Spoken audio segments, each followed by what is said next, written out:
Cooperate.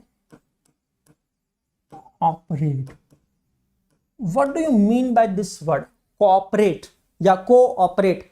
Can you tell me इसका मतलब क्या है? Can you tell me cooperate या कोऑपरेट इसका मतलब क्या है? कोई मुझे बता सकता है? लाइव चैट में मैं देख रहा हूं, सबके कमेंट्स पढ़ लूं। कोऑपरेट या कोऑपरेट क्या मतलब है? हांगकांग है? हांगकांग क्या मतलब हो गया भाई इसका? स्नेहा शर्मा, मेरे नोट्स जो है वो यूट्यूब पे नहीं मिलते हैं। Notes are given to only and only plus students. YouTube वाले यहां से नोट्स बना सकते हैं। ग्रुप ऑफ पीपल टुगेदर, एक साथ, नो। हाँ, स्नेहा शर्मा ने सही जवाब दिया, सहयोग करना। Very good. कोऑपरेट का मतलब होता है सहयोग। बहुत ही बढ़िया शब्द का है, क्या बात है, सहयोग। कोऑपरेट मतलब सहयोग। मैं कह रहा हूं बच्चों प्लीज कोऑपरेट, बच्चों प्लीज कोऑपरेट, स्पैमिंग मत करो, ब्लॉक हो जाओगे, बच्चों प्लीज कोऑपरेट। बच्चे सुनने को तैयार नहीं है, छापे जा रहे हैं, छापे जा रहे हैं। सर आज ना मैंने कंप्यूटर में नए शॉर्टकट सीखे, control C, control V, enter ठोको, एंटर ठोको। भैया तुम ठोको एंटर, यहां यूट्यूब तुम्हें ब्लॉक कर देगा। एब्सोल्युटली कोई प्रॉब्लम नहीं थी। कोऑपरेट का मतलब होता है सहयोग। Cooperative bank,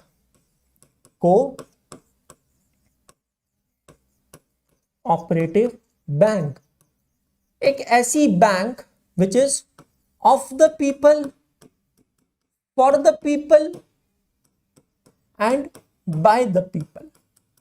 a bank which is of the people, for the people, by the people, उसको कहते हैं कोऑपरेटिव बैंक। भाई साहब इसका जन्म हुआ है ना महाराष्ट्र में। ये जो बैंक है कोऑपरेटिव बैंक, इसका जन्म हुआ है महाराष्ट्र के एक छोटे से जिला से। समझना, एक छोटे से जिला के छोटे से तालुका से। क्या होता है इसका मतलब समझना। माय डियर फ्रेंड्स, एक गांव था, a village of milkmans, a village of मिल्कमैन्स।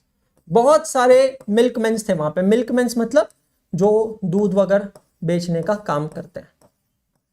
ठीक है, ठीक है। It is a village of, बेटा इतना डिटेल में कहीं नहीं मिलेगा और बहुत मजा आएगा पढ़ने में, सच बता रहा हूं। इसलिए अच्छे से समझते चलना, अच्छे से पढ़ते चलना। नहीं बेटा अमूल का एग्जाम्पल नहीं है, मैं क्यों गलत कहूं? नहीं साहिल भाई, ये व्हाइट रेवोल्यूशन का भी एग्जाम्पल नहीं है ना। ये व्हाइट रेवोल्यूशन या अमूल दोनों का एग्जाम्पल नहीं है, उससे हटके महाराष्ट्र का एग्जाम्पल है। There was a village of milkman. अब यहां पे क्या हुआ, ये मिल्कमैन विलेज में कुछ 4-5 लोग जो थे ना, they were very rich, they were very rich. मतलब ये लोग थे गरीब पुअर और ये लोग थे अमीर रिच। लेकिन the common thing between them, the common thing between them is they all were milkman. अरे कहां गया भाई? हाँ देखा, झटके से इंडिया में सब चल जाता है, आप देख रहे हो। They all were milkman, they all were from same village. ये सही है भाई, देखा इंडिया में सब चल जाए झटके से। They all were milkman and they all were from the same village. अब समझना हुआ क्या था, समझना हुआ क्या था। ये गांव के सभी लोग नजदीकी शहरों में जाते थे और नजदीकी शहरों में जाके ये लोग दूध बेचते थे। They used to sell milk. अब ये जो नजदीकी शहर थे, समझना, ये जो नजदीकी शहर थे, यहां से डिमांड आने लगी। क्या आने लगी बेटा जी? यहां से demand, demand of dairy products.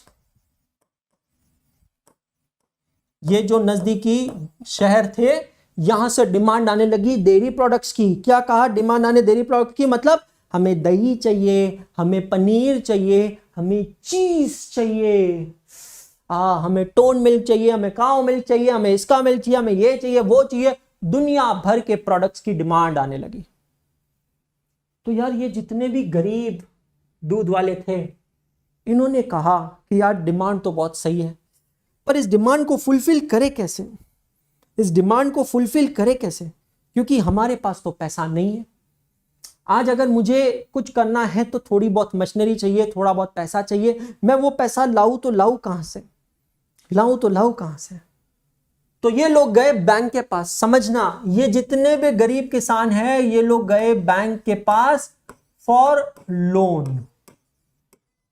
और भाई साहब बैंकों ने इतनी तकलीफ दी इन लोगों को, ये गिरवी लाओ, वो डॉक्यूमेंट लाओ, ये इनकम टैक्स का डॉक्यूमेंट, ये फलाना, ये डीकरान।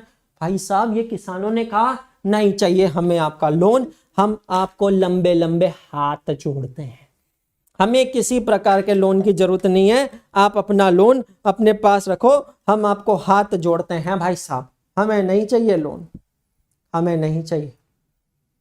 पर पैसा तो चाहिए क्योंकि इनको ये डिमांड पूरी करनी है और इनको दिख रहा है कमाई हो सकती है। तो ये गरीब लोग जाते हैं अपने ही गांव के अमीर लोगों के पास और उनको कहते हैं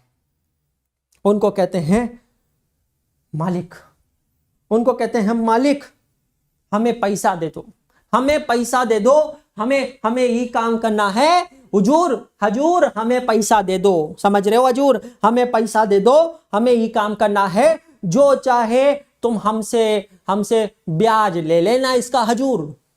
तो ये जो गांव के कुछ अमीर लोग होते हैं, जमींदार लोग जो है हुक्का बैठे रहते हैं, वो सब, उन लोगों ने कहा ठीक है कोई प्रॉब्लम नहीं, कोई प्रॉब्लम नहीं, तुम्हें पैसा चाहिए हम तुम्हें पैसा दें। तो ये 5 लोगों ने मिलके पता है क्या डिसीजन लिया कि हम लोग मिलके एक फंड बना लेते हैं, थोड़ा किडनी जैसा बन गया पर छोड़ दो, किडनी पे मत जाओ, दिस इज नॉट बायोलॉजी, है ना। हम लोग मिलके एक फंड बनाते हैं, एक कॉर्पस बनाते हैं, और ये फंड में से इन लोगों को जिनको भी पैसा चाहिए, इन लोगों को इस फंड में से हम पैसा दे देंगे ब्याज पे, इंटरेस्ट पे, और हम उनसे इंटरेस्ट चार्ज कर लेंगे। आप समझ रहे हो मेरी बात, हम लोग उनसे इंटरेस्ट चार्ज कर लेंगे। तो सबने कहा हाँ यार ये तो बहुत बढ़िया चीज है। तो अब हुआ क्या, गांव के ही लोगों से पैसा लेने लगे। अब इसमें पता है क्या हुआ, धीरे धीरे करके इनका काम चालू हो गया, डेयरी प्रोडक्ट बेचने लगे। ये जो गरीब लोग थे धीरे धीरे ये भी अमीर बनने लगे। जब अमीर बनने लगे तो इन्होंने कहा भैया हमारे पास भी थोड़ा एक्स्ट्रा का पैसा है, हमारे पास भी थोड़ा एक्स्ट्रा का पैसा है, समझ रहे हो मेरी बात। ये जो एक्स्ट्रा का पैसा है ना हमारे पास, इसको आप प्लीज ब्याज पे दे दो, ताकि हम भी गरीब लोग थोड़ा ब्याज कमा लेंगे ना, इसको भी आप थोड़ा ब्याज पे दे दो ताकि हम भी लोग इस पे ब्याज कमा लेंगे। भाई साहब धीरे धीरे करके ये जनता तो बढ़ती गई, समझना, गरीबों की जनता बढ़ती गई, पर धीरे धीरे ये फंड बड़ा होता गया, ये कॉर्पस बड़ा होता गया। और यहां पे फाउंडेशन हुआ, यहां पे आया something known as a bank, a cooperative bank, a bank of the people, for the people, by the people. समझ रहे हो मेरी बात, a bank of the people, for the people, by the people, it is known as a cooperative bank.